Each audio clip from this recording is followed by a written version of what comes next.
बोला पाचपुतेची लवकर. धन्यवाद अध्यक्ष महोदय.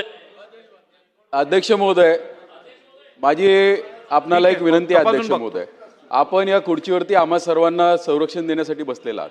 गेल्या काही दिवसापासून एक गोष्ट प्रकर्षाने लक्षात आली की आपण अवघ्या 3-4 लक्षवेधी लावतोय. अध्यक्ष महोदय, संपूर्ण विधानसभेच्या कार्यकाळामध्ये जर 3-4 लक्षवेधी लागल्या तर आमच्या फक्त 50-60 सदस्यांचेच लक्षवेधी लागतील. आम्ही काही सदस्यांच्या सह्या घेतल्या. तर मला जाणीव आहे की BSc मध्ये निर्णय झाला होता, पण आम्ही पण कायदे मंडळात अध्यक्ष महोदय जवळजवळ 167 सदस्यांनी सह्या दिल्यात की लक्षवेधींची संख्या वाढली पाहिजे. अध्यक्ष महोदय, माझी आपणास कळकळीची विनंती आहे, ही सभागृहाची भावना आहे, आपण याचा भावनिक विचार करावा. कारण आम्ही जे तरुण सदस्य आहेत, आम्हाला बोलायला संधी मिळत नाही. मी एका ज्येष्ठ सदस्याशी बोललो की तुम्ही लक्षवेधी का वाढवता, तर म्हटलं वेगवेगळ्या आयुधांचा वापर करा. अध्यक्ष महोदय, काल 5 तास सभागृहात बसलो, त्यावेळेस 293 सत्ताधारी पक्षावरती बोलायला संधी मिळाली नाही. मला विरोधकांच्या 293 वरती बोलावं लागला. अध्यक्ष महोदय, लक्षवेधी एक असा आयुध आहे की ज्याच्या माध्यमातून आम्ही आमच्या मतदारसंघाचे प्रश्न मांडू शकतो. माझी अध्यक्ष महोदय आपल्याला कळकळीची विनंती आहे, आपल्याकडे जी डिस्क्रीट पॉवर आहे याचा वापर करून आपण लक्षवेधींची संख्या वाढवावी, स्पेशल सिटिंग घ्यावी. अध्यक्ष महोदय, सगळ्यात महत्त्वाचं म्हणजे जे आपण तालिका अध्यक्ष नेमलेत त्यांनी सुद्धा सह्या दिल्यात, ते बसायला तयार आहेत, स्पेशल सिटिंग घ्यायला तयार आहेत. अध्यक्ष महोदय,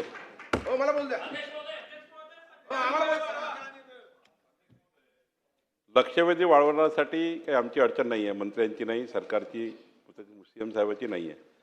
पण ही लक्षवेधीचा वेळ आहे ना, हे कामकाज सभागृहाचं कामकाज संपण्याच्या शेवटचा जो कार्यकाळ आहे ना, म्हणजे कार्यक्रम पत्रिकेत शेवटी दाखवा, म्हणजे सभासद हजर राहतील, मंत्री हजर राहतील आणि आपल्याकरता सभागृहाकरता चांगलं होईल. अध्यक्ष महोदय, हो हो हो हो दे त्यांचं. अध्यक्ष महोदय, वेगवेगळ्या आयुधांच्या माध्यमातून सदस्य महोदय प्रश्न मांडत असतात. लक्षवेधी अत्यंत प्रभावी आयुध आहे आणि मी गेले 8 दिवस आपल्याकडे विनंती करतोय, आमची एक लक्षवेधी घ्या. परंतु रोज 3च लक्षवेधी घ्यायचं कामकाज सल्लागार समितीमध्ये ठरलंय असं आम्हाला कळालं. नागपूरच्या हिवाळी अधिवेशनामध्ये 10 दिवसामध्ये जवळपास 150 लक्षवेधी झालेले आहेत. आता 6वा दिवस आहे. आज पहिला दिवस जरी सोडला तरी आता 3-3 म्हणलं तर 18 पण लक्षवेधी झालेले नाहीत. आणखी 10-12 दिवस 15 दिवस काम चाललं तर 50च्या वर लक्षवेधी जात नाहीत. एका बाजूला सगळे सदस्य प्रयत्न करतायत की आमच्या मतदारसंघातले प्रश्न सभागृहात आले पाहिजे, त्याची सोडवणूक झाली पाहिजे, आणि दुसऱ्या बाजूला आमची लक्षवेधीच लागत नाही. मला तुम्हाला विनंती करायची आहे, हे जे सगळं चालू आहे, अगोदर 3 आठवडा अधिवेशन घेतलं का 4 आठवडा करा. आता 4 आठवडा घेतलं तर कामकाज करू नका, अशी दुटप्पी भूमिका जरी कोणी घेत असेल तर त्या भूमिकेशी आम्ही सहमत नाही. आम्ही जरी कामकाज सल्लागार समितीत नसलो तर आमचं प्रतिनिधित्व करतात ना ही लोक.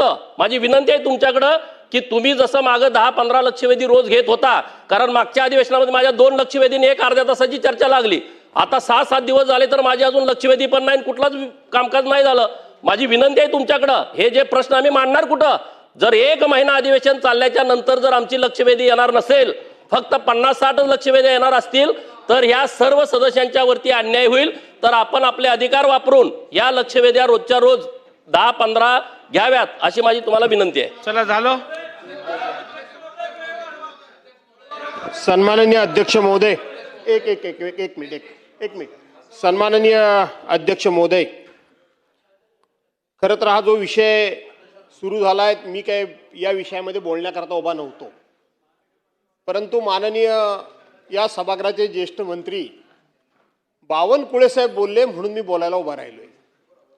बावनकुळे साहेब, आपण त्या ठिकाणी BSc मध्ये आहात, कामगार सल्लागार समितीमध्ये सुद्धा आपण आहात. आपण इथं आता मत मांडताना असं मांडलं की लक्षवेधी जादा घ्यायला काय आमचा विरोध नाही, परंतु त्या कामकाजाच्या शेवटी कार्यक्रम पत्रिकेमध्ये दाखवण्यात याव्या. याच्यावर आपल्या कामकाज सल्लागार समितीमध्ये सुद्धा चर्चा झाली होती. पहिली गोष्ट, लक्षवेधी तुम्ही किती घ्या, कशाही घ्या. आज माझ्यासारख्या सदस्याचे, मी मागच्या वेळेला अध्यक्ष महोदय इथं मी म्हटलं होतं की आपण मला एकदा सांगा की आपण लक्षवेधी किती घेतल्या.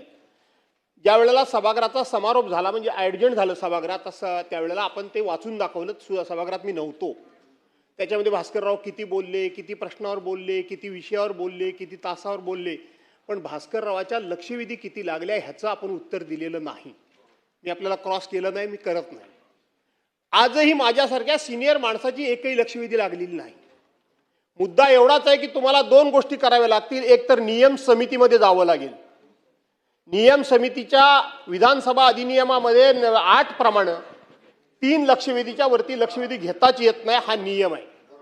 एखादी घ्यायची झाली तर घ्या. आज सुद्धा 7 लक्षवेधी आहेत, नाही अशातला भाग नाही. पण अध्यक्ष महोदय ह्या जर वाढवायचे असतील तर याच्याकरता आपल्याला BSc मध्ये जावं लागेल. याच्याकरता आपल्याला कामगार सल्लागार समितीसमोर जावं लागेल, हा विषय घ्यावा लागेल. आणि याच्यामध्ये थोडंसं आपल्याला एक सुसूत्रता अध्यक्ष महोदय आणावी लागेल की आपण कितीही लक्षवेधी घेतल्या. मी गेल्या वेळेला नव्हतो, पण मी नंतर आपलं सगळं ऐकलं, वाचलं की एकूण 157 लक्षवेधीचं कामकाज झालं असं आपण त्यावेळेला सांगितलं होतं. त्या 157 मध्ये सर्वांचं समाधान होऊ शकतं का? तर होऊ शकत नाही. एक जरी प्रत्येकाची आली असती तरी 288 घ्याव्या लागल्या असत्या. आणि म्हणून याच्यामध्ये ही जी काही नाराजीची भावना आहे किंवा ठराविकच लोकांच्या लक्षवेधी लागतात अशा प्रकारचा जो आक्षेप आहे, याच्याकरता जसं प्रश्नाचं बॅलट आलं तशा पद्धतीनं लक्षवेधीचं बॅलट येतंय का हे सुद्धा आपल्याला बघावं लागेल.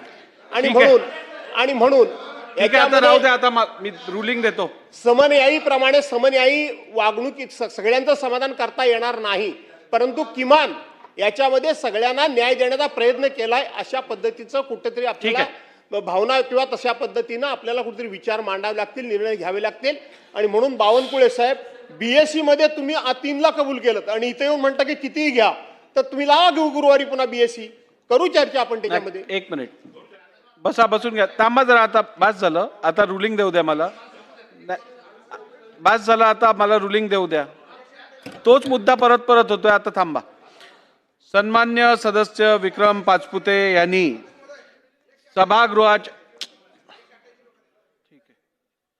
सभागृहाच्या कामकाजा संदर्भात काही महत्त्वाचे मुद्दे आज सभागृहात मांडलेले आहेत. त्या संदर्भात काही स्पष्टीकरण मी इकडे देऊ इच्छितो.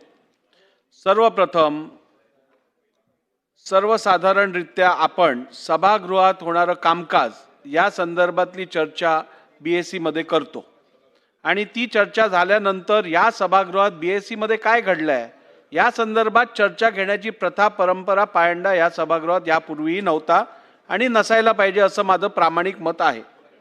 परंतु लक्षवेधी संदर्भात जो मुद्दा आज सदस्यांनी मांडलेला आहे, आपल्याला हे सांगताना मला अवगत करावं असं वाटतं की यापूर्वी विधानसभेत अधिवेशनाच्या दरम्यान सरासरी 3, 4, 5 लक्षवेधी होत होत्या. त्यानंतर गेले 4 वर्ष आपण सातत्याने हा प्रयत्न केलेला आहे की कामकाजाची वेळ जास्तीत जास्त चालवून, आपण जर बघितलं तर गेल्या 4 वर्षात या सभागृहाचं कामकाज रेकॉर्ड टाइम चाललेलं आहे. किमान प्रत्येक अधिवेशनात 10 तास कामकाज झालेलं आहे. 9.5 ते 10 तास कामकाज प्रत्येक अधिवेशनात चाललं आहे. आपल्या सरासरी लक्षवेधी प्रत्येक अधिवेशनात आपण जरी 10 दिवसाचं नागपूर अधिवेशन असलं तरी 125 ते 150 लक्षवेध्या आपण तेव्हा पण घेतलेल्या होत्या. माझा हा प्रामाणिक प्रयत्न राहिलेला की जास्तीत जास्त सदस्यांना आपल्या मतदारसंघातली किंवा महाराष्ट्राच्या शी निगडीत असणाऱ्या महत्त्वाच्या विषयांच्या लक्षवेध्या सादर करून जनतेला न्याय प्राप्त करून देण्याचा आपला जो प्रयत्न आहे त्यात कुठे मी कमी पडू नये हा माझा प्रयत्न सातत्याने राहिला प्रश्न. भास्करराव, आपण आता जो नियमाचा विषय घेतलात, लक्षवेधी बॅलेटने होऊ शकत नाही, कारण लक्षवेधी या मेरिटवरती घ्यायच्या असतात. लक्षवेधीसाठी आपण काही निकष ठरवलेले आहेत, त्यात ते बसत असले तर आपण त्या लक्षवेधी चर्चेसाठी घेतो. नंबर 3, आपण जो उल्लेख केला की आपण गेलेल्या कामकाजा संदर्भातली माहिती मी सभागृहाला दिली, ती द्यायचं कारण एवढंच होतं की अधिवेशनात त्यावेळेला आपण असा हेतू आरोप केलात की अध्यक्ष मला कधीच बोलायला देत नाहीत आणि म्हणून तुम्ही नेमकी किती मिनिटं सभागृहात बोललात, कुठच्या आयुधातनं बोललात या संदर्भातली मी माहिती दिली आणि त्या अधिवेशनातही तुमच्या ज्या लक्षवेधी लागलेल्या त्याची पण माहिती मी सभागृहात तेव्हा पण दिलेली. गरज असल्यास परत मी त्याची प्रत आपल्याकडे पाठवून देईन. आणि राहिला प्रश्न लक्षवेधींचा, BSc मध्ये जरी निर्णय झाला असेल तरीही अपवादास्पद परिस्थितीत मी जसं आज 3 लक्षवेधी असतानाही आपण 7 दाखवल्यात, कारण गेल्या वेळेच्या काही दिवसापूर्वीच्या 2 लक्षवेध्या ज्या बोर्डावरती होत्यापर्यंत आपल्याला घेता आल्या नाहीत त्या आपण आज घेतलेल्या आहेत. मी निश्चितपणे सर्व गटनेत्यांबरोबर परत एकदा चर्चा करून सभागृहाचा सेन्स जो आहे तो त्यांच्याबरोबर चर्चा करून लक्षवेधी वाढवण्यासंदर्भातला निर्णय लवकरच घेईन. राहिला प्रश्न नियमांचा, तर जरीही नियमामध्ये तरतूद 3 लक्षवेधींची असली तरी अध्यक्षांच्या डिस्क्रिशनरी पॉवर्समध्ये नियम शिथिल करून परिस्थिती अनुसार अध्यक्षांकडे निर्णय घ्यायचे अधिकार आहेत आणि त्यामुळे या संदर्भातला पुढचा निर्णय गटनेत्यांची चर्चा करून मी घेईन.